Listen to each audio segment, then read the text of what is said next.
Good evening, LCM. Tonight is Thursday, May 23rd. And Carlos and I have been engaging in this word from Sunday. And can I tell you, it was a pleasure studying and chewing on it even more. Oh, yeah. The pleasure was mine, brother. Yeah. Absolutely. The impact from Sunday was amazing. It led us to asking some serious questions that stemmed from a question that was given to us on Sunday. Good question. Yeah. I may be happy with where I'm at, but is God happy? Oh, that's the real question. Yeah, that's a thought-provoking question. Did that kind of provoke you guys to internalize that question? Yeah. Have you ever thought pretty okay about yourself? Yeah. Like, no, I'm doing fine, fine. I'm not even asking what my father thinks about where I'm at right now. Yeah. One of the moving things from that Sunday was how the transparency of our pastors, Spencer and Bim, just moved my heart because of how they submitted their lives to us. What a gift that was. Yeah. It challenged us to have a heart like David, to cry out to the Lord, to test our hearts, and to submit our very lives to him, to ask him, hey, Lord, would you search my heart and test my anxious ways? Lord, I desire for you to show me these areas, because as a serious Bible student and a Bible-thumping Christian, we can easily get caught up in a lot of self-righteousness. And they pointed that out, and that was moving. Come on. Were you touched by the fact that, I've read the fact that there's a prophetic covenant with death that Israel will make, and then Pastor Bim just brings it back to us, and it's like, yeah, what covenants with death have you made? I'm like, I don't think I've ever thought of myself as making a covenant with death, but now that you mention it, how about covenants with fear that bring death to our lives? Covenants with offense that brings death to our life. I mean, the list can go on, and we don't realize, but we've submitted ourselves, we've put ourselves under a yoke that it's a covenant that from which we're reaping death. We're not reaping anything good from it. And I personally was convicted because they're preaching a message titled, "We gotta have more. We gotta have it." And I wake up late that day. I was planning to get in the Word. I'm gonna have good sleep time. There's no reason why I'm not able to get up and be in the Word and be in prayer. And then I wake up just in time to make it right out of home and get here on time, but not the way I wanted.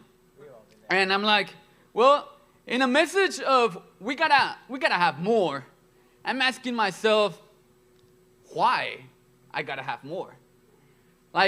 Because if I could develop hunger, I would. But the issue that day is that for some reason, I was not as hungry as I should. Uh-oh. So you come with a message of we gotta have more, and I'm like, yes. And at the same time, my track record today showed that I wasn't as hungry as I would have liked to be. My life is not preaching the message that I would like to preach. And so I know about periods in my life where I've been extremely hungry. And I mean nothing can quench my hunger. Periods in my life where I would go anywhere, go out of state, go wherever I need to go, ask anybody, whatever I need to do, and to satisfy my hunger, because I'm so hungry for the presence of God. And in those periods, I did not come up with that hunger. I was not like, yes, let's get hungry for God. No, it was just I couldn't live. I couldn't just think straight. All I could think about was, I need to know him. I really need to be close to you. I don't care what it takes. I'm not going to live my life without knowing you face to face. Those periods, I did not manage to get there. And the Father just managed me and got me there. That's what happened. And so, but, we're asking, okay, so hunger is not something that you can create. I can't just make myself hungry, right? And we started this 40-day challenge hungering for the Lord. And I know that I can look out at everybody's faces and see the appetite growing. And that's all because of the Lord's hand. I mean, he causes us, remember, to hunger and thirst for him. He kind of like Hallelujah. leads you out into some wilderness, maybe a desert. He purposely puts you in a place to hunger and thirst for him. This is not something that you can generate. Come on. And so it's not something that you can generate, but hear me clearly, it is something that you can prevent from happening. Yeah. So Did you catch that? I want you guys to know that you can prevent yourself from becoming hungry. Yeah, you can prevent yourself from being hungry. yeah. So this message is being stirred by a question that we asked ourselves. The title of this message is Why We Gotta Have More. So we know, and we're on board, we gotta have more. Why? But really ask yourself the question, why Yeah. do you have to have more? Why we gotta have more? So let's start with Proverbs 27:7. Oh, yeah. We all know this. We've read it many times. But we're going to engage with this just a little bit because I feel like we really need to get a little bit of it. Proverbs 27:7 in the ESV says, "One who is full loathes honey, but to one who is hungry, everything bitter is sweet." This verse tells us what we know, but do not necessarily fully engage with. Come on. Yeah, being full is the reason why we're not hungry. You know, That's the pashat. it's by kind of the like way. a no-brainer, right? Yeah. If you're not hungry, it's because you're Full. Come on. I mean, have you ever had a double cheeseburger with? Yeah. Okay. There we go. Yeah. Add the large fries. Add mayo. Keep the mustard. All that good stuff. Triple cheese. Yeah. After a meal like that with a Frosty, man, can you really go and get like a foot-long meal? No, because you're full. Yeah. However, when we're hungry, we long even for the crumbs that fall at the master's table. And we're talking about having a hunger for the Lord that says, Lord, I'm desperate. Even if it's bitter, Lord, I want a crumb. Yeah. We know that hunger is good, don't we? Yeah. I mean, we know that a worker's appetite works for him, that his mouth urges him on, don't we? Yeah. However, what if we're not so hungry? What do we do? What is wrong with my appetite? Why am I not hungry? The answer is simple. It's because you're full. Yeah. Something is filling your appetite that is causing us to loathe honey, to loathe a banquet in the master's presence. Yeah. Something is getting in that stomach. And because we're in our flesh, we have a tendency. It's a tendency to fill or to displace our hunger for that which is eternal for something that is material, that is temporary, that is perishable. 1 John 2 verse 15 says, "Do not love the world or the things in the world. If anyone loves the world, the love of the Father is not in him. For all that is in the world, the desires of the flesh and the desires of the eyes and pride of life is not from the Father, but is from the world. And the world is passing away along with its desires, but whoever does the will of God abides forever." Yeah. The love for the world, it is the biggest influence to displace the hunger for the spiritual things in our life. The desires of the flesh, Oh, man. like that which we see and which we have, to which our hearts become attached to, and all of a sudden start displacing what our heart was attached to, which was our own Father. The desires of the flesh that have a tendency to just awaken things in our heart that we know are contrary to the kingdom of God, but all of a sudden we just become attached to them, and we start giving a little bit away, and before we realize it, we're losing our hunger. We just start becoming more dull in our faith, more like easily quenched. Yeah. And the pride of life. Oh, of man. course, you know, there's no man in this place that just wants to be a dumb person. We all want to grow up and be something, right? Yeah. But Sure. Yeah. I do. But the problem is when that becomes a prideful avenue, Yeah. a selfish ambition, stirred not from security in the eyes of your own Father, but actually from insecurity, wanting to be something that you're not. It's the pride of life that drives us to do some things that we're really not proud of. Yeah. And all these things start displacing the love for our Father, the hunger for our Father.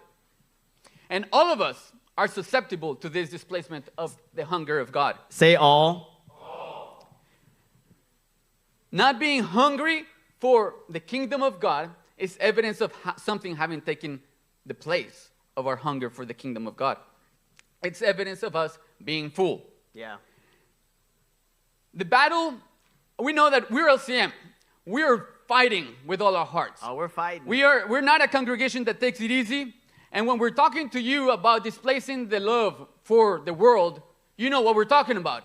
You're engaging in this battle every day. Yeah. You're fighting with all your heart to stay holy, to go to His presence, to make these 40 days meaningful in the Father's presence. We know that you're fighting for it. But that's not where the battle ends. What if you indeed, in this place, are a son of God who is being victorious and eliminating all love for the world? What if that's the case? It's not the case for everybody here, for a fact, okay? But what if that's the case for you right now?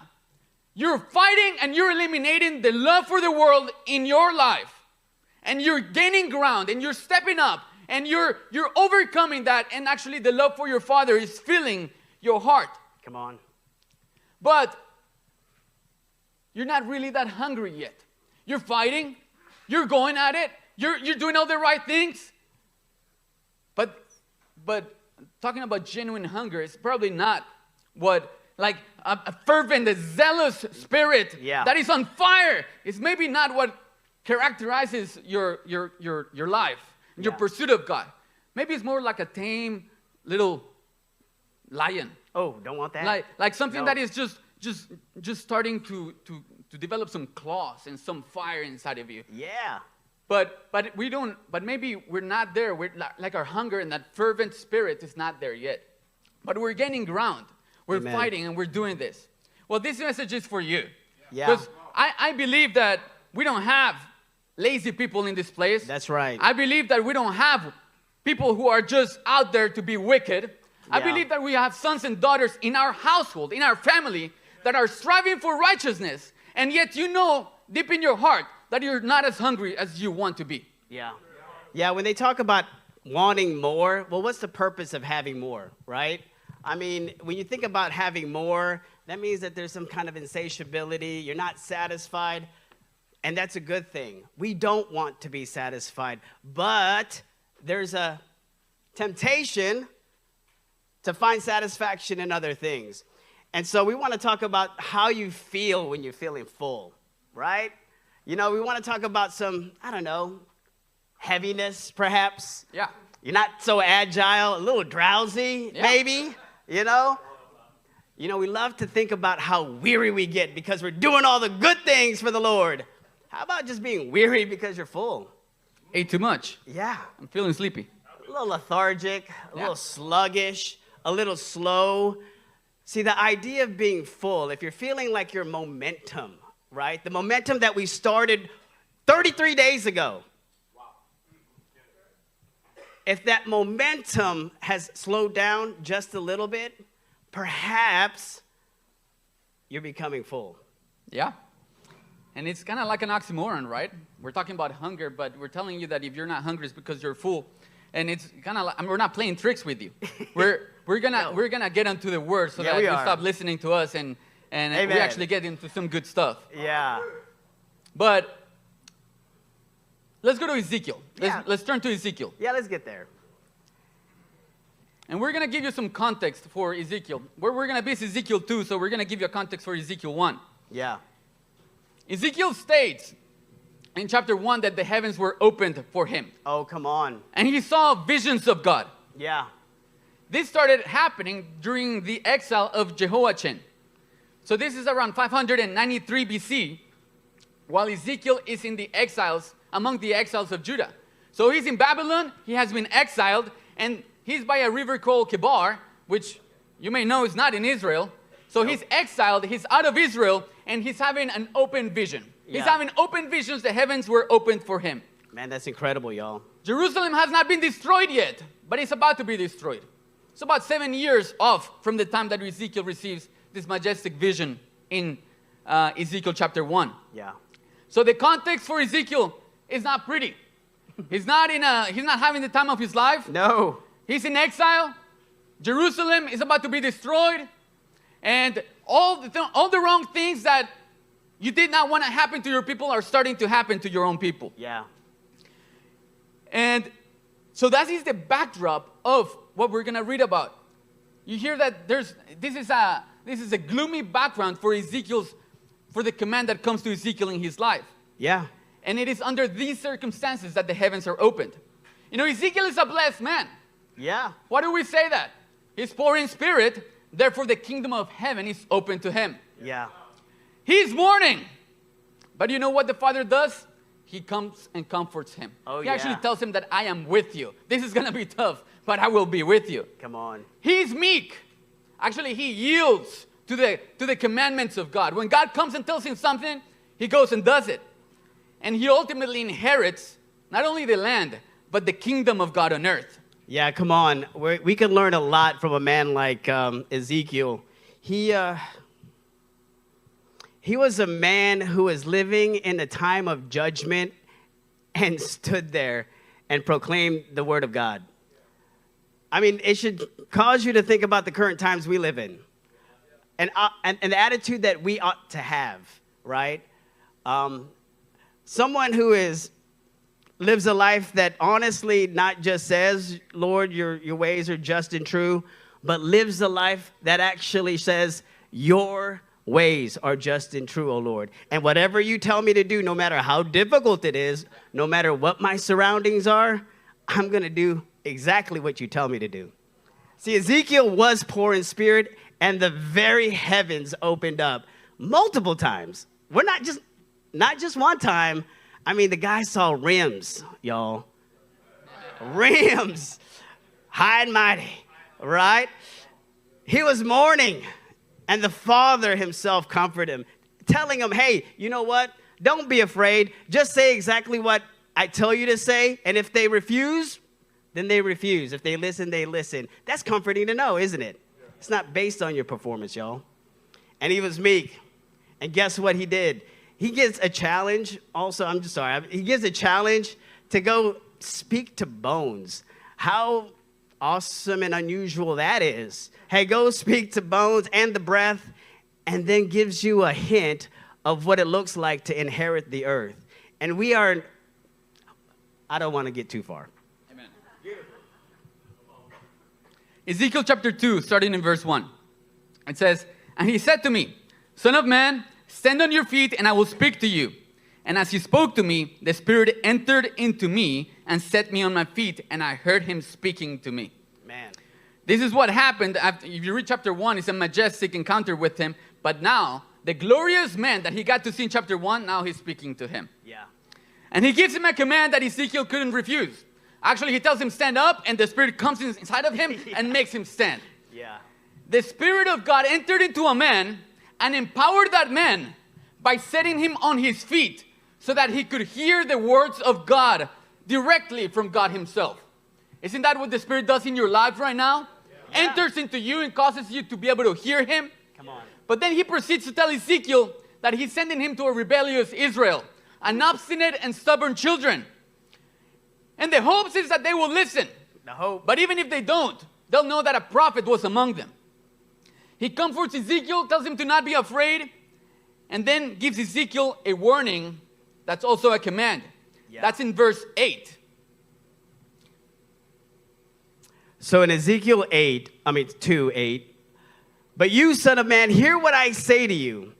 Be not rebellious like the rebellious house. Open your mouth and eat what I give you. And when I looked, behold, a hand was stretched out to me, and behold, a scroll of a book was in it.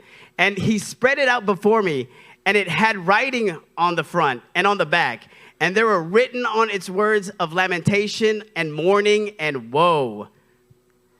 Do not be rebellious and stubborn. Be meek and yield to the command. This is an amazing sight here. We have we have the ability to eat whatever, right? We can open up the Word, do our devotionals, read chapters after chapters, and there's nothing wrong with that. But eating what the Lord gives you that is in his hand, that is absolutely everything. And we see that in Ezekiel's life. It's not random. It's not, hey, I'm just going to maybe see what Spurgeon... None of that. It is, Lord, I am desperate to know what you have for me. I am desperate to know what's in your hand, because what's in your hand is not just for me. Let's go on to chapter 3, verse 1. And this is where we're going to get a lot of meat from. Yeah. Literally. It says, and he said to me, Son of man, eat whatever you find here. Eat this scroll and go. Speak to the house of Israel. So I opened my mouth, and he gave me this scroll to eat. Yeah. And he said to me, Son of man, feed your belly with this scroll that I give you, and fill your stomach with it. Then I ate it, and it was in my mouth as sweet as honey. And he said to me, Son of man, go to the house of Israel and speak with my words to them. So, get this progression. The Father, God, he's speaking to Ezekiel, and he tells him to what? To open his mouth. To open his mouth and eat. It's kind of like fill your belly, become full. Fill yourself with not anything that comes from wherever, but feed yourself with a scroll that comes directly from the Father's hand. Scroll of woe. He became full, not full of the world, full of the word. Come on.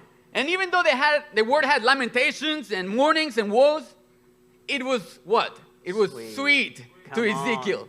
Yeah. He didn't loathe the honey. No. He was actually empty prior to this experience, and the Father is feeding him. He's filling him. And when he ate, the word was so sweet to him. Yeah. His eyes probably lit up like Jonathan's did when he ate of that word. Come on. But eating the word was not the end of the command. Yeah. Meaning eating was not the end of what the Father was getting at here. It was not for Ezekiel to just get really full in his stomach with the word.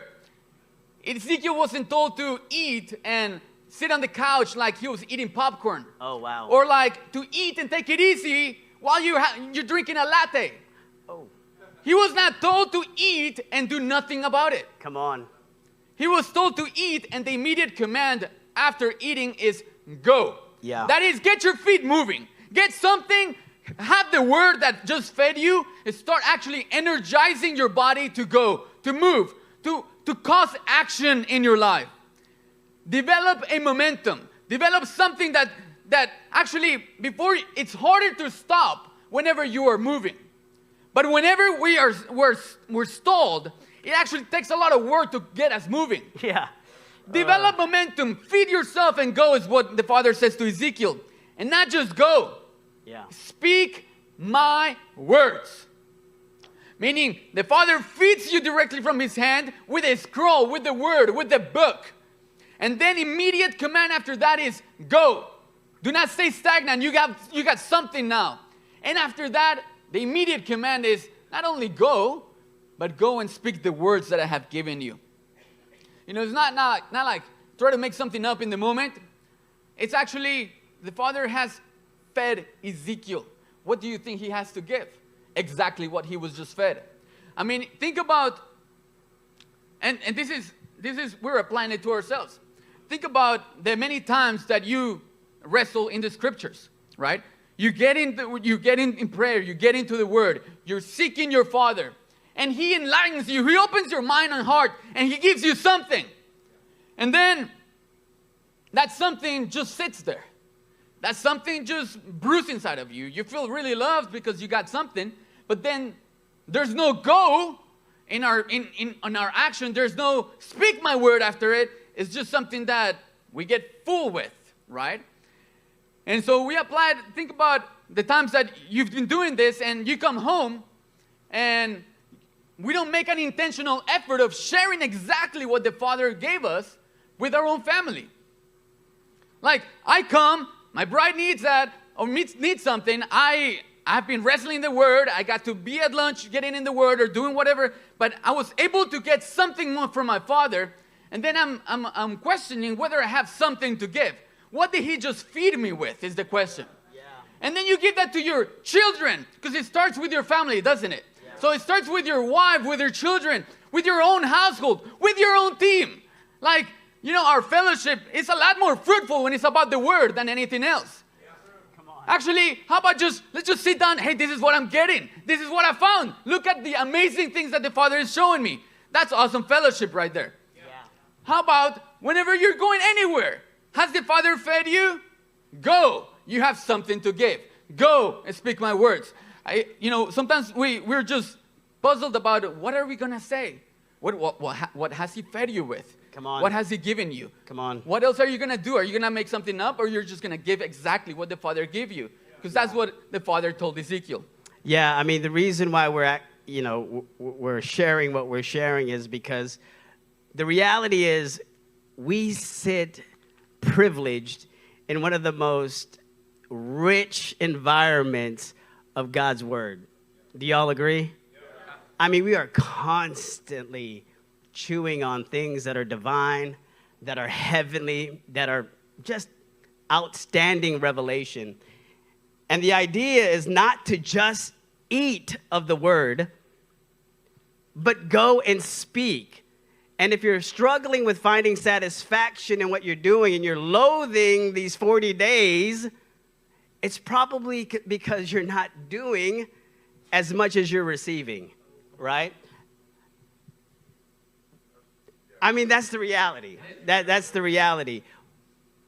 We'll help you out later with that, but I just wanted to make sure that you're tracking with us, because we need to make that very clear. We are privileged, we're sitting in prosperity, and we've been entrusted with a whole lot. And yet, there is more, because He desires more from us. So if the Father has fed us His own word from His own hand, I think you ought to feel yourself as commissioned to go. Yeah. You have something in your heart and in your pocket that you can give. You got treasures, and you should not just get filled with them. So let's go to Jeremiah 15:16, and he'll tell us, Ezekiel wasn't the only one. Jeremiah experienced this as well. Yeah, and I just want to recap on what my brother Carlos said. When the Lord gives you something, consider that a commission. When he feeds you, it's not, like I said, not to just feel good. You have been commissioned and been given something because He desires for that to be shared. So in Jeremiah 15:16 in the ESV, it says, your words were found, and I ate them. Yummy. And your words became to me joy and the delight of my heart, for I am called by your name, O Lord, God of hosts. See, good for Jeremiah that he was in much better conditions than Ezekiel. Yeah, right. Yeah. Good thing that, in days past, long ago, it was just so much better, right? No, Jeremiah was in the same situation, probably similar.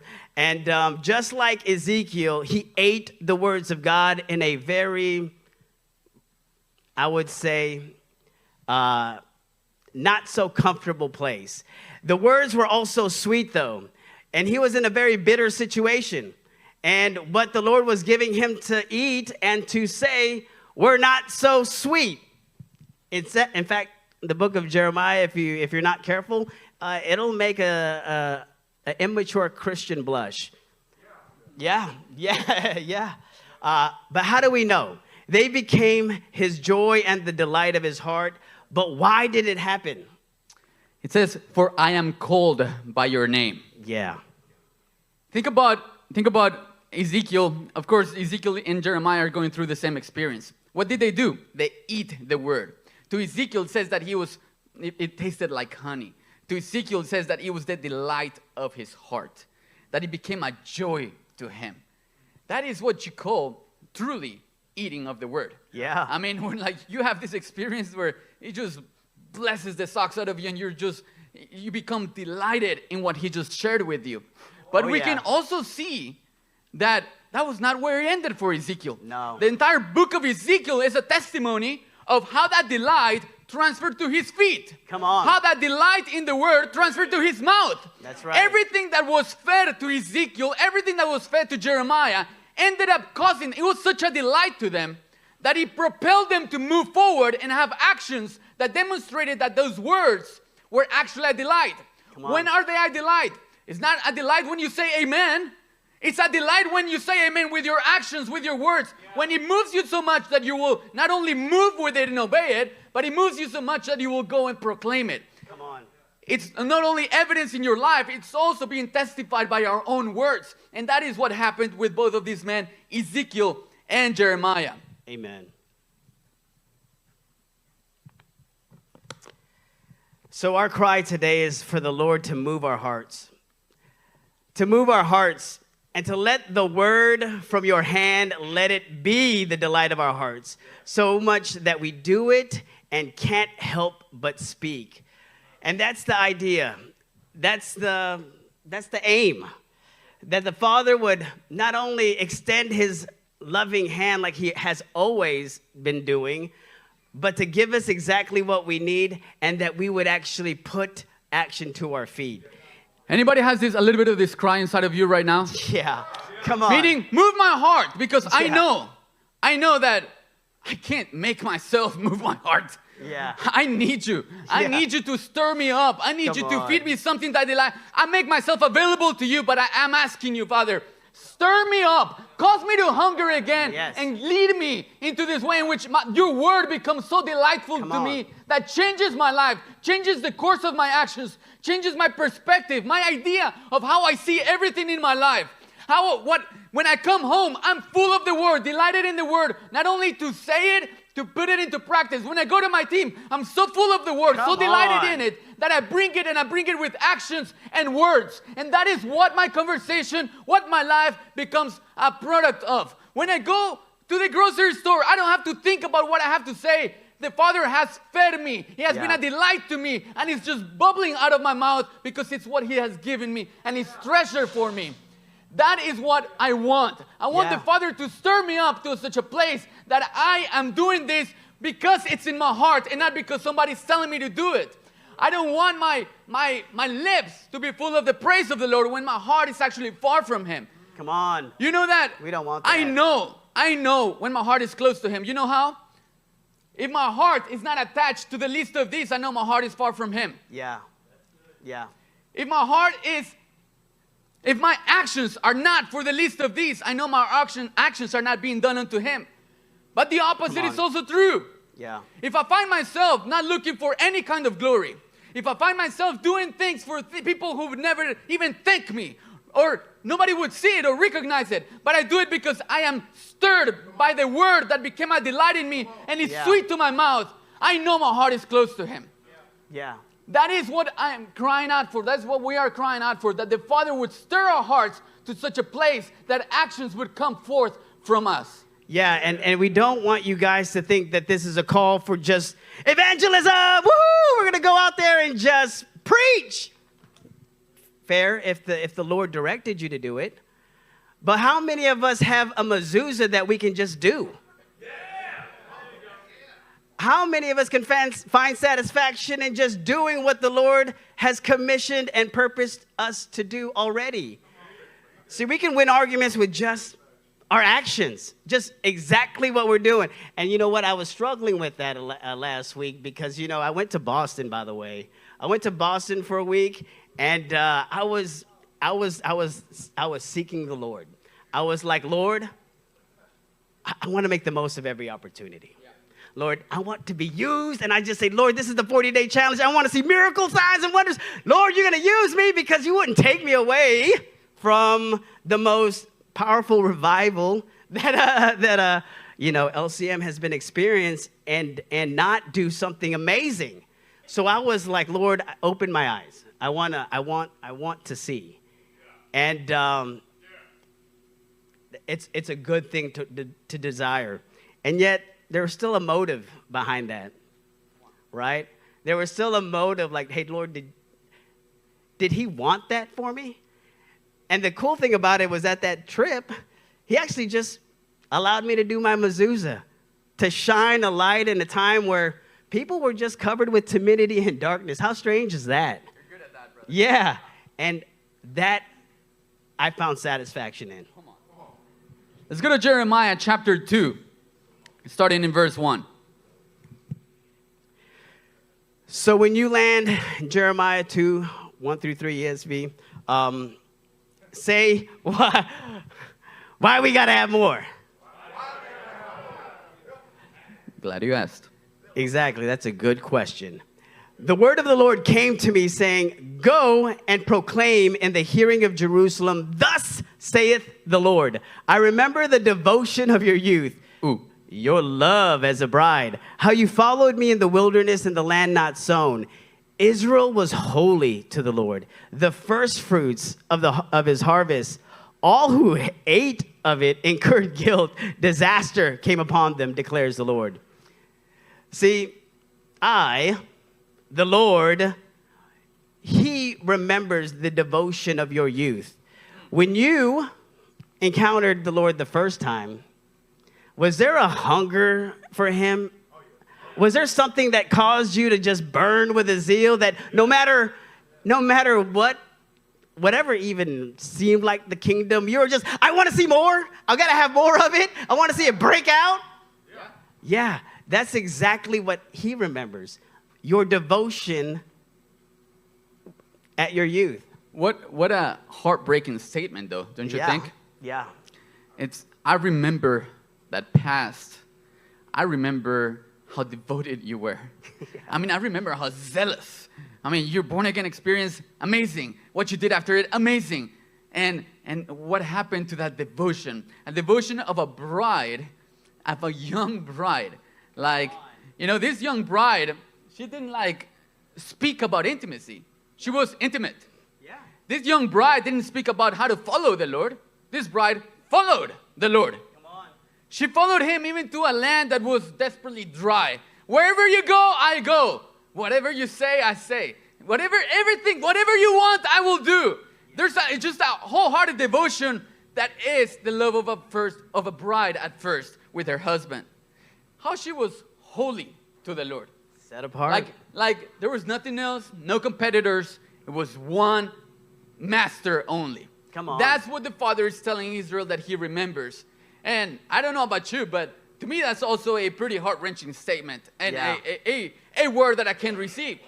Because as fiery as you may see us right now, and even in our daily lives, I'm not going to tell you I'm not pursuing the Father. I'm not going to tell you that I'm not doing anything for him. Yeah. I am moving and I am asking him. But at the same time, I do remember the devotion of my youth. Yeah. Come on. I do remember how before he asked, I was already doing it. Before, he wouldn't have to tell me twice. Anything. Fear was not a factor in anything I did. Whoa. Now, I needed a little more wisdom back then for sure. Yeah. But fear was not a factor. I was there. It was a devotion that was wholehearted, full-hearted, no other masters. Yeah, there was a harvest that was from the world that was coming. And Israel was the first fruits of that. Can you imagine that? There was a harvest of the world, and however the other nations acted on that harvest, which was wholly devoted unto the Lord, if they touched it, if they ate of it, the Lord brought disaster on them. What a good husband. Yeah, that sounds to me like a protector. Like he protects that. That's mine, And this is the kind of jealousy that we've been embarking on in the last 40 days or 33 days now. And we need to capture that. Do you agree? Yeah? We need to cultivate that jealousy for the Lord like a young bride. The heart of a young bride that is madly in love with her husband and promises to follow him to the desert if that was where he chooses to go. She trusts him. She's eager and willing to do anything for him. And he loves her and protects her and leads her and teaches her. See, that's the good thing. He teaches her. He doesn't leave her ignorant. This is the heart that our Father desires from us. But if Israel was like that in her youth, what happened? Well, we're going to Deuteronomy 32. And we all know what Deuteronomy 32 has. It has the unforgettable song, y'all. Do y'all remember the unforgettable song? Come on. So the father is telling Israel that he remembers their devotion of her youth, right?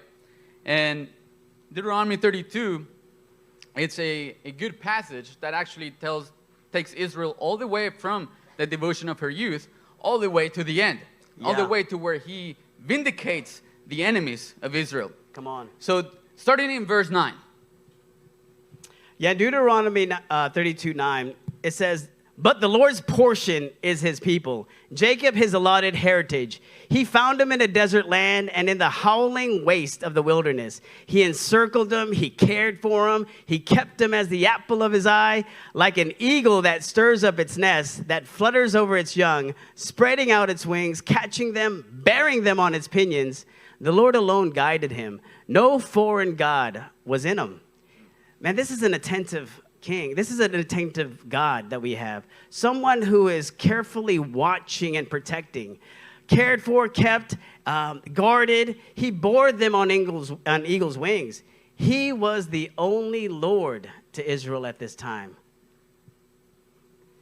Continuing in verse 13. He made him ride on the high places of the land, and he ate the produce of the field. He suckled him with honey out of the rock. Wow. And oil out of the flinty rock. Yeah. Curds from the herd, milk from the flock, with the fat of lambs, rams from Bashan, and goats, and the very finest of the wheat. And you drank foaming wine made from the blood of the grape. Sounds better than your ordinary golden corral. Yeah. No, I mean, this is an incredible banquet that the Father is explaining or describing in this place. Israel rode in the heights of the land. Yeah. What that means really is that nothing could touch them. It was like flying on eagle's wings. What's gonna touch me? Nothing that could come their way could touch them. The Amalekites came, gone, right?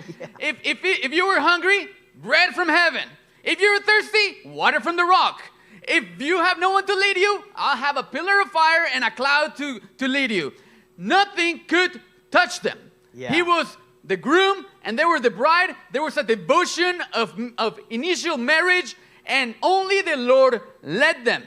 And all this passage here says that he fed them really, really well. Yeah. I mean, like high-calorie diet kind of thing. Yeah. Yeah. Fat, milk, curds, wheat. I mean, all of it. It will give you a diabetic attack if you were diabetic. But the imagery that God fed them with so much of this is the imagery of a husband that was truly good, that had good things for her bride. Yeah. So what happened? Come on. What happened if God was remembering the devotion of her youth, but he's not where she was standing when he said so? Yeah. She was fed, but being fed by God like this did not have the same product of life that we saw in Ezekiel and Jeremiah. Come on. Being fed by God, do you agree? Being fed by God, but the devotion of her youth went away. Why do you think it went away?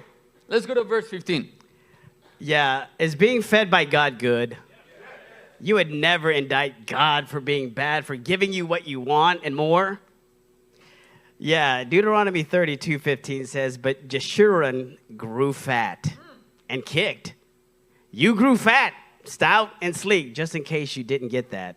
"Then he forsook God who made him and scoffed at the rock of his salvation." See, we get fat. I mean, that's the truth. We get spiritually fat when we consume, but don't do or speak. And this is exactly the opposite of Ezekiel and Jeremiah. You eat the word and get out, and you need to get it out of your system. Let's just say that. When you eat the word, it needs to get out of your system. Not telling you to eat leaner, but to burn those calories you're consuming by speaking the word. This is not an encouragement for a new dietary plan. And it's not an encouragement to eat less of the word. But is your spiritual caloric intake, is it in conjunction of your spiritual caloric output? I mean, are you having a surplus, that is going to cause you to get spiritually fat. Come on. Spiritually fat. Yeah, thank God we're not talking about physically fat. Come on, praise the Lord. But if you truly search your heart, because we are doing that, right? If you truly search your heart, Kris just asked a really good question. Do you have a surplus? Do you have a surplus of how much you consume versus how much you put out? A surplus of how much the Father feeds you versus what you actually give in return. Come on. That's a convicting word right there, if you truly engage with it. Jeremiah 5:27 speaks about, gives us a little better idea of how is it that we get fat. Uh-oh. Fat, yeah. These chain-loving eagles. Jeremiah 5:27. It says, like a cage full of birds. Wow. Yeah. That doesn't sound to me like soaring eagles. No. Like a cage full of birds, their houses are full of deceit. Uh-oh. Therefore they have become great and rich. They have grown fat and sleek. Oh, no. I think Jeremiah and Moses were in agreement. Yeah. They know no bounds in deeds or of evil. They judge not with justice the cause of the fatherless to make it prosper, and they do not defend the rights of the needy. Come on. Like caged birds. Caged birds that are fed and get fat. Like caged birds that are fed, but because their devotion is not like the bride in her youth, that actually moves them to serve and to put out that which they're consuming, they just grow in weight. Comfort and loving our chains makes those caged birds fat. Yeah. Accepting places of comfort where we should have none. Accepting places of compromise when we should have none. Accepting that we get fed, but it doesn't really need to produce anything in anybody else except in my heart, and really nobody has to see it. Accepting a consumption of the world that produces little fruit is how we get fat. Oh, man.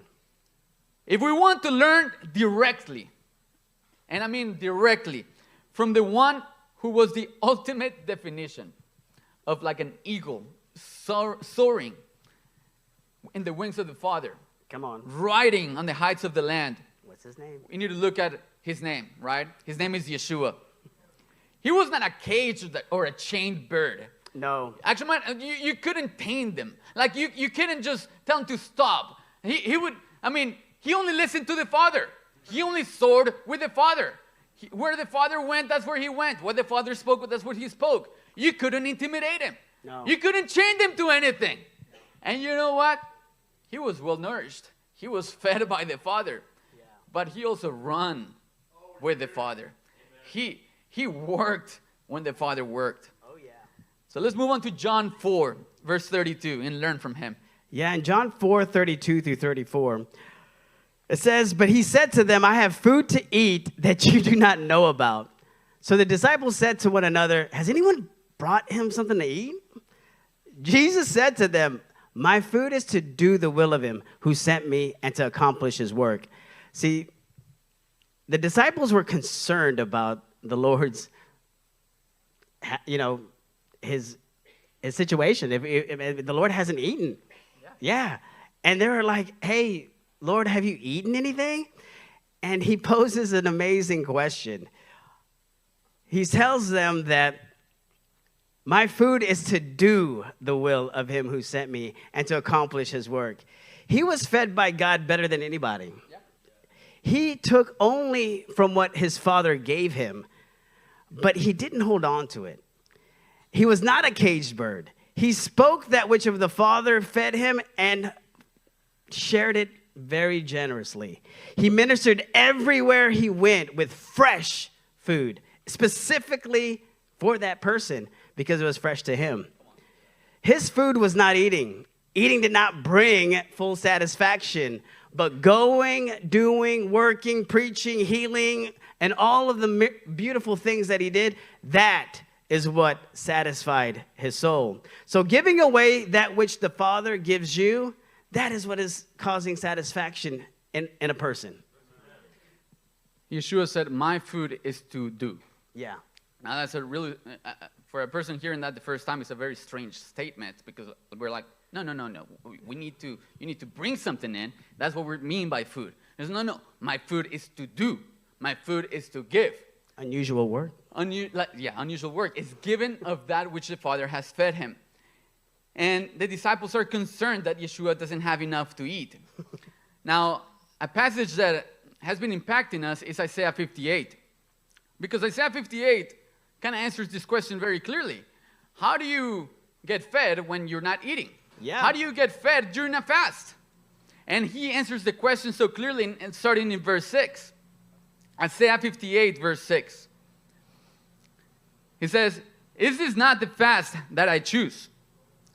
To loose the bonds of wickedness, to undo the straps of the yoke, to let the oppressed go free, and to break every yoke? Is it not to share your bread with the hungry and bring the homeless poor into your house? When you see the naked, to cover him, and not to hide yourself from your own flesh." Wow. While the disciples were looking for food, Yeshua was being fed already by doing what Isaiah 58 says. Oh, come on. Yeshua was going all around, preaching the gospel, breaking up every yoke, tearing up wickedness, destroying the works of the devil, and that's how he was being fed. He was given all that the Father had given him. Everything that the Father spoke to him, he was also speaking. That's how he maintained himself well-nourished. This is how you get fed during a fast. Actually, this is how you get fed in Shabbat. This is how we get fed in times that are completely devoted to him. We don't get fed by like gathering up all the powers of heaven and becoming all powerful in our prayer life and becoming a monk that doesn't appear anywhere. That's right. What the Father is wanting is that our complete devotion to him is exemplified by the actions in our devotion of what our words say and where our feet go. And this keeps going, and what's most beautiful about this is that he has a promise for us in Isaiah 58, starting in verse 8. And I'm just going to throw another caveat out there. This is not an encouragement to start a homeless ministry. Yeah. So if that's what you guys got out of that, you're wrong. Ask me how I know this. So we have great intentions in our lives, and we want to do great things, but unless the Lord tells you and guides you to do it, then you're not going to be satisfied. In Isaiah 58, 8 through 11, it says this: "Then shall your light break forth like the dawn." Man, we're in a season of breakout, aren't we? Come on. Having your light just break out before dawn is amazing. "And your healing shall spring up speedily.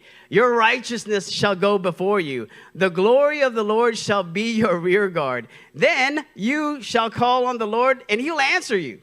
You shall cry, and he will say, 'Here I am.'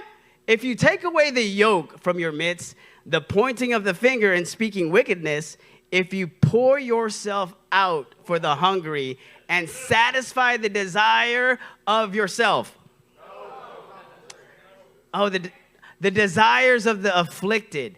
"Then shall your light rise in the darkness and your gloom be as noonday. And the Lord will guide you continually and satisfy your desire in scorched places and make your bones strong." We're talking about getting calcium, y'all. Iron in your bones.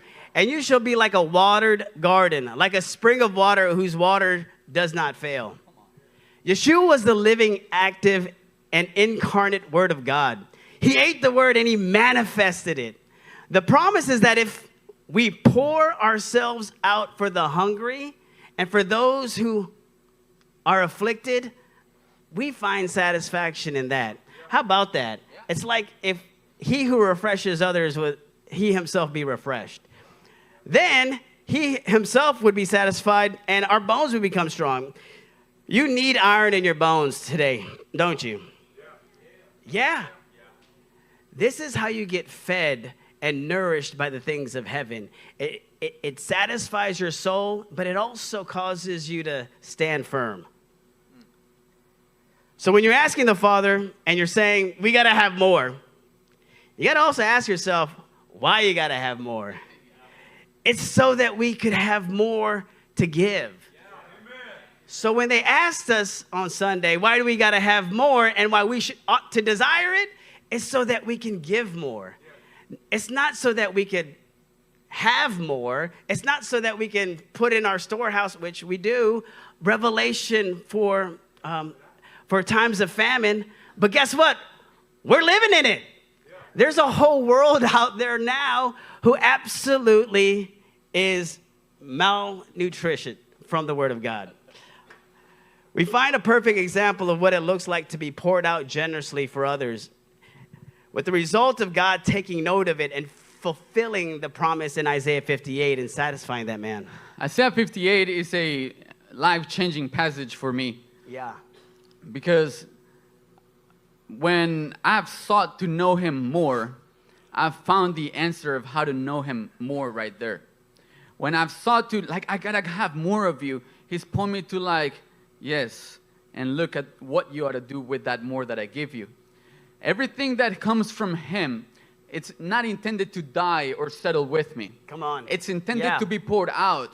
And you know that if we don't make a actual diligent effort for that to happen, it will not happen. It just won't. Pouring out is not the easiest thing. It's not the most comfortable thing. It's not the first thing that comes to your mind when you're wanting to relax and have an easy day. Pouring out, pouring yourself out for the hungry, okay, means being put in uncomfortable places that you may not even be well received.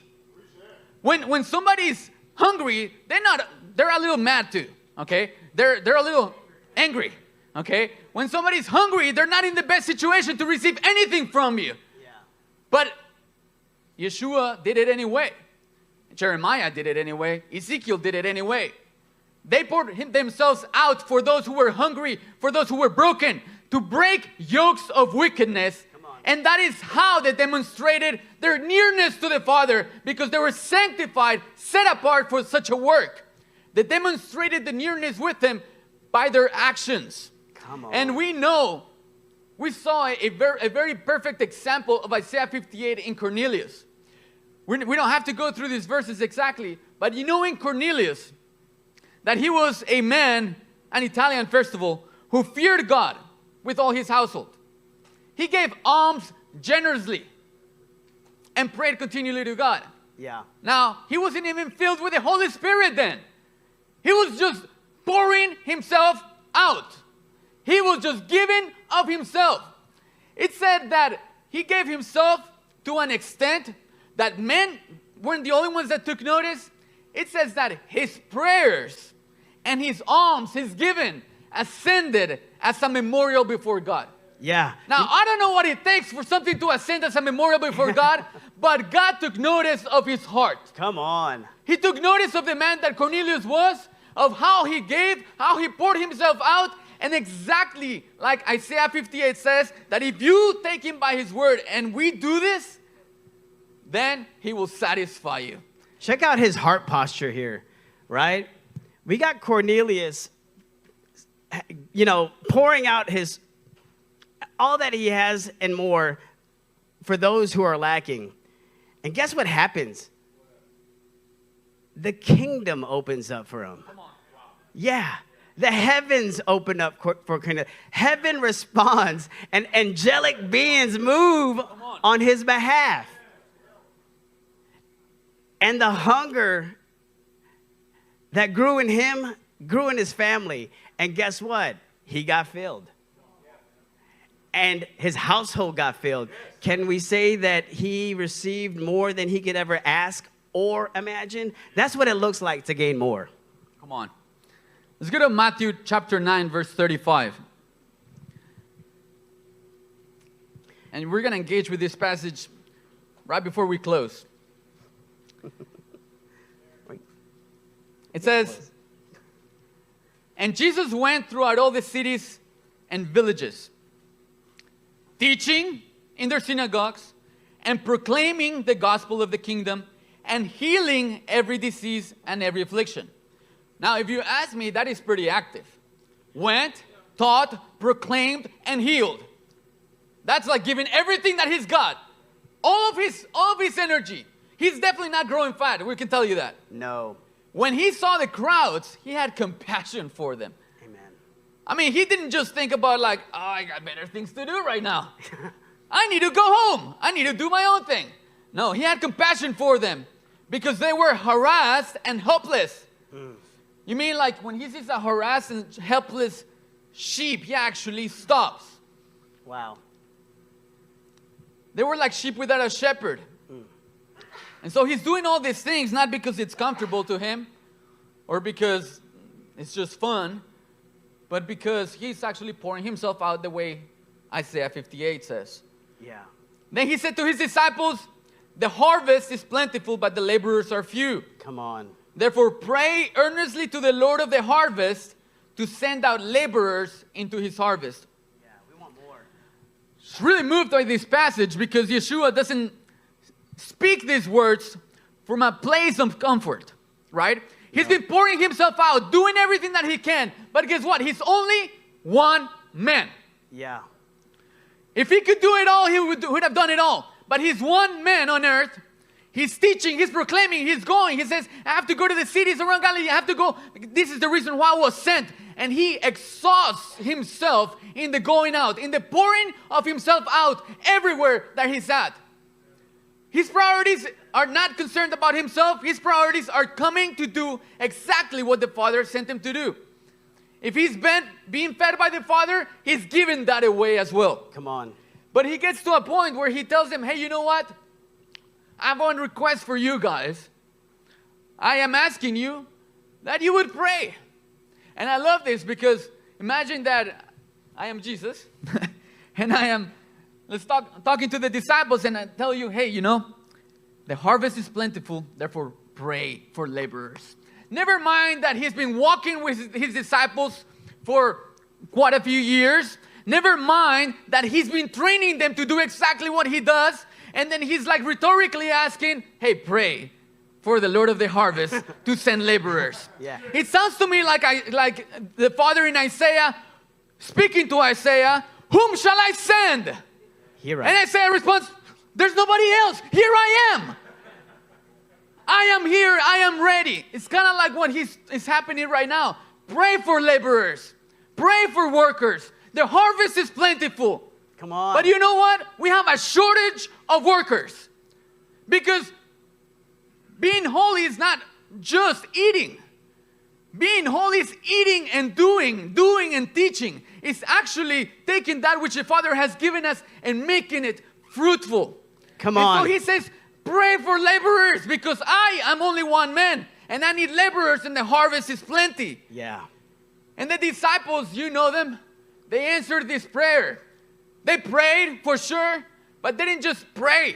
They answered this prayer. They were the answer to the prayer of Yeshua. That they would be laborers. They took on the same pattern of life. Yeah. Not a pattern of life that looked at their comfort, but a pattern of life, not even a comfort for themselves, not even of just feeding themselves, not even of just staying away from sin. They took on a pattern of life of pouring themselves out until they had nothing else. And at that point, you know what they say? We gotta have more. We gotta have more. I've been giving everything away. I've been giving everything that you have given me, Father. The food that has come from you has not remained with me. It has not died with me. I've not just been sitting there and getting fat. I am giving it away. And you know what? That makes you hungry.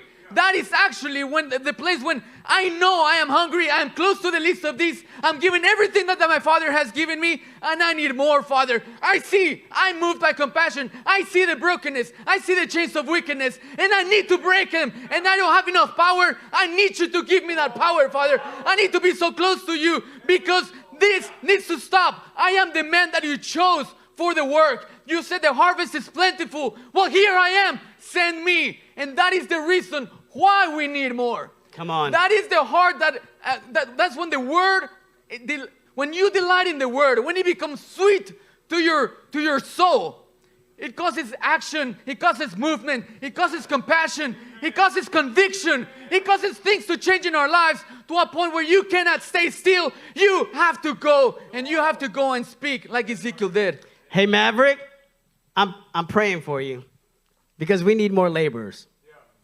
Amen. Speaking about answered prayers, that's not just praying. See, we're living in an answer right now.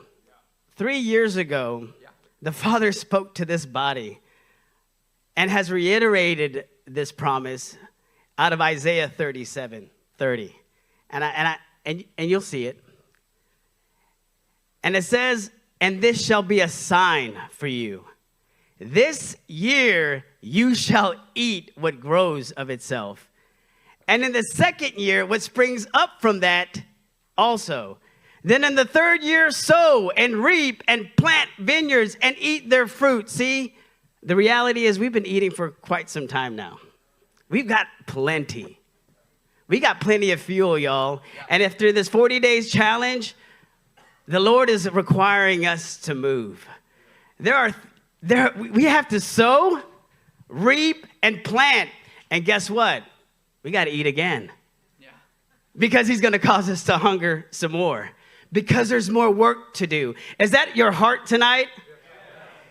Do you understand that we're living in a promise and that this is a year that the Lord is calling us to say, hey, it's time to sow, reap, and plant. Don't forget the things that I've spoken to you. You have what you need. Let's get up, stand up.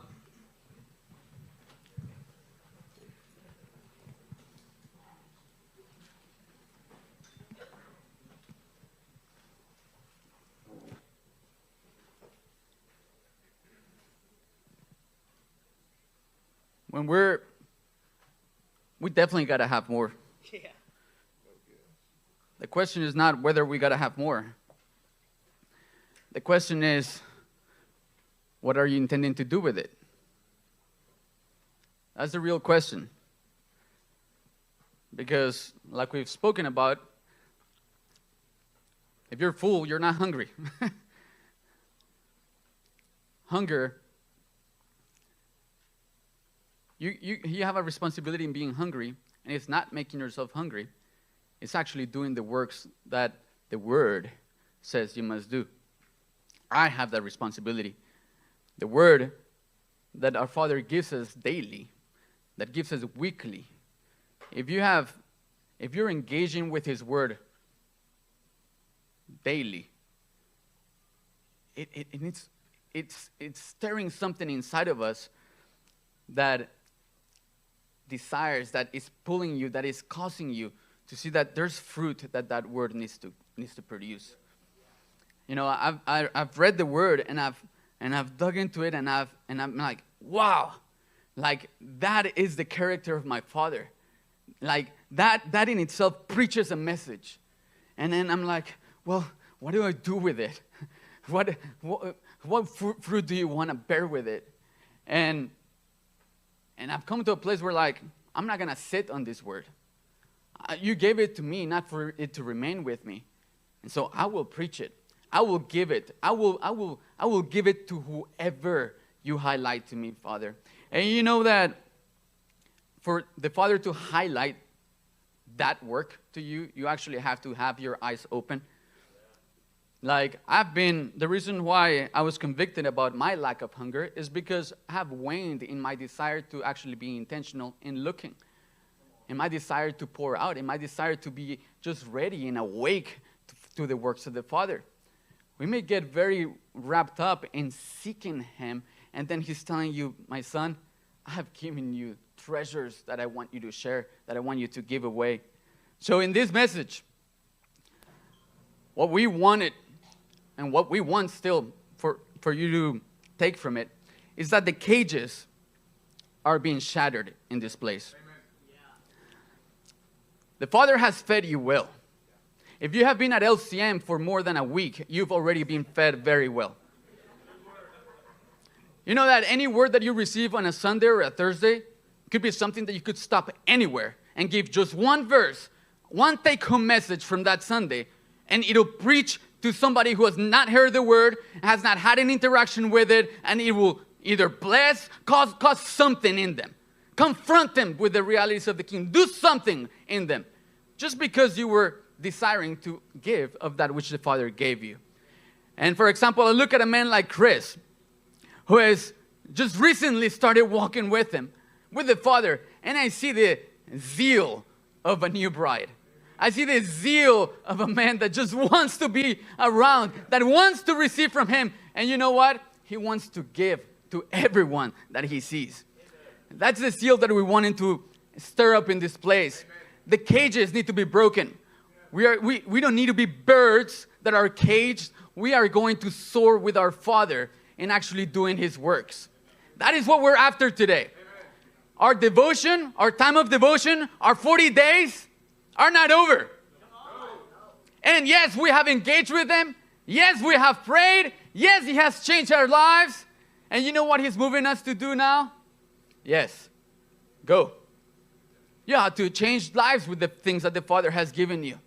You have to be looking at one another, starting with my own bride. I have to look and see, look, this is what the Father gave me. This is what I've got today. And you're going to be fed by it. My family, my team, my church, and everyone around me will be fed by the things that the Father gives me. They will not stay or remain still with me. Amen? You guys can have a seat for a second. Kris, Reusora, come back up here. What you doing down there? Yes. I want these two men to remain by my side because they have inspired us with their own wrestling in this 40-day challenge and also presenting the solution. Remember, this is a year of breakouts. Everybody say breakouts. Well, you know you can't passively break out of something. If you can, then that's a pretty pathetic chain in the first place. Here's what I sense and hear the Spirit telling us as a collective church. Is that He is causing us to be in situations that require deeper levels of dependency on Him, the getting closer to Him, because there's more of Him to display. That means that although that's happening, we're confronting some things that require breakouts. And that's breakouts of the limitations that you have put on yourself. That's limitations of the thinking that you've put on others or even God, directly or indirectly. So I'm not going to ask the ridiculous question, who in this room has ever been hungry? I think that's pretty well understood. At some point, we all have. Whether it be for a Twinkie or a steak or something else in between or all the above. How about that? Yeah. Speaking of Golden Corral. Just beware of that chocolate fountain. It's not as hygienic as you think it is. But as it's stated in the very first verse these men shared in Proverbs 27, the one who is full loathes honey, but the one who is hungry, even what is bitter, tastes sweet. Why is the Lord giving us this 40-day challenge, that driving on to get closer to Him? Because He wants to set you free from a limitation that you've set on how much of Him you can have. And as He's setting you free of that, you are discovering more and more and more of who He is. And what this message is doing is showing you the target for which you're getting more of Him for. Why do we got to get more of Him? Because they need more of Him. Let me share with you out of Matthew 14. Starting in 15, as the evening approached, the disciples came to Him and said, "This is a remote place, and it's already getting late." Okay, that's two excuses. "Send the crowds away so that they can go to the villages and buy themselves some food." All right, so they've been spending some time with Jesus in ministry, bouncing from town to town, and proclaiming the good news of the kingdom. Hearing Him first start with repent, and then seeing visible signs of God's miraculous power being made manifest. See, but there was a limitation, though, here. Their experience had not yet caught up to the revelation of what it looks like to get closer to the Lord in every scenario. The Lord helps us when we lack experience. He helps us when we lack understanding of the miraculous outcome of getting closer to Him. So He's setting them free. They're experiencing a breakout moment here. They just don't know it yet. Jesus replied, they do not need to go away. You give them something to eat. See, He's challenging their limitations of why they need to get more and the result of them needing more. He's making sure that they're staying spiritually fit and lean.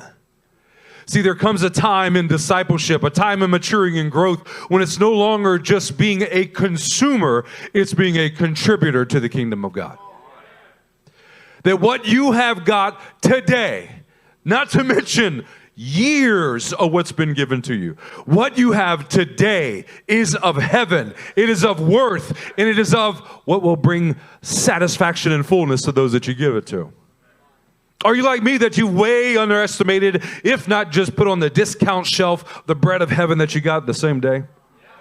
I just have one single verse. Yeah. I mean, how about Genesis 1:3? And God said, let there be light. How much did that change our lives? See, God's word is living and active. And because it's living and active, it's always going to produce action that is transformation and results in the reflection of who He is. Even with the most simplest of word in your mouth can bring about transformation for someone that you have no idea that that's the whole reason why God put them in front of you. And it'll be the one that you overlook. I'm going to tell you that. It's 90% of the time. So that challenge that we see here in Matthew 14 is you give them something to eat. And what's their response? All we have is this little bit of bread, a little bit of fish. Yeah, but does that limit what God can do with it? All I have is a mezuzah, and I have this 6 scripture string. I don't really see how it's going to fit. How about we just be at the ready to give it to whoever is hungry right in front of us? See, if our eyes are beholding the heart and the mind of our Father, then that means that we will not overlook the hungry souls that He puts directly in front of our face. Then we have something that has to be supernaturally cultivated. See, when you lift up what you have to the Father, just like Jesus did, verbally out loud for their sake, watch, and what remains after is 12 basketfuls, and everyone is seated full and satisfied with what's eternal. What is this 40-day challenge doing for us as a church? It's making us grow up, saints. It's making us grow up. You know that there's more of Him. More of Him. And what you're finding out is that as you are pursuing and getting more of Him, being lifted up to that cleft of the rock, you're finding that you have more of Him to share with other people. I mean, yes, who wants to be the mouthpiece of the Lord, that trumpet of His salvation and transformation for just that one lonely soul that's right in front of your face? How about to be that bread of heaven for the desperate, starving, and hungry soul within your own home? How about you look across the room and you see your spouse, you see your brother, you see your sister, or even just one of the other church members that have stopped by, and you set aside all of your tasks because you know you've been given an ordained commission by God to feed that one right in front of you.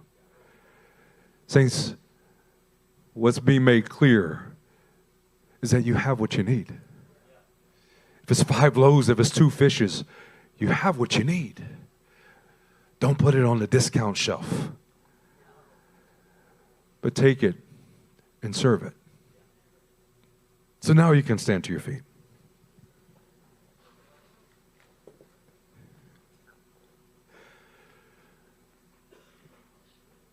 So here's what I would like to do with my brothers by my side. Is that we're going to stir up and direct our hunger. That right now this altar will be open not to mourn, not to grieve a condition, but it's to cultivate an expectation. An expectation that the mouth of God is speaking to you, and He is giving you something to give them to eat. Expect to rise up from this altar with a word that immediately you're going to share with somebody in this room. Yes, it'll be out there. Yes, it'll be at Golden Corral or Walmart or wherever. But why don't we just start in-house and let that overflow outside of our house? See, because what we've been given is a covenant. And we serve a covenant-keeping God. That He never fails to direct us when we need it. And we are to be like that young bride. The young bride who looks at her king and says, I will follow you anywhere. You know, today, I get to celebrate something special. 26 years being married to my bride.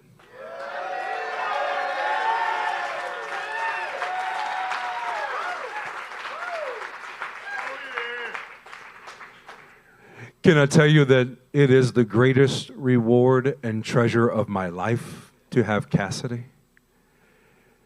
And it's required an ever-increasing devotion and hunger for more of who God is to be the man of God that's required to lead her in my household.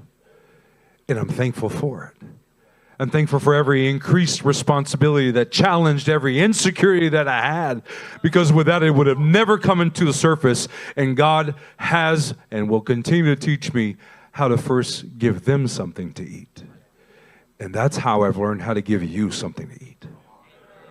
So as one of these men began to pray to close us out, let's let our hearts be stirred with a confidence that we can never throw away, but approach the throne of God with boldness and be ready to leave this altar with something prepared to give someone else to eat. Father, we thank you. Father, we are opening wide our mouth with expectation, Lord, that what's in your hand is for us, Lord. Father, it is an honor and a privilege to be entrusted with your word. And we ask right now that what you give us, Lord God, is exactly what the person that you're bringing to mind needs. And we say right now, Lord, direct us. Father, would your Spirit move upon our hearts and show us what to do next. For your glory, in Jesus' name, amen.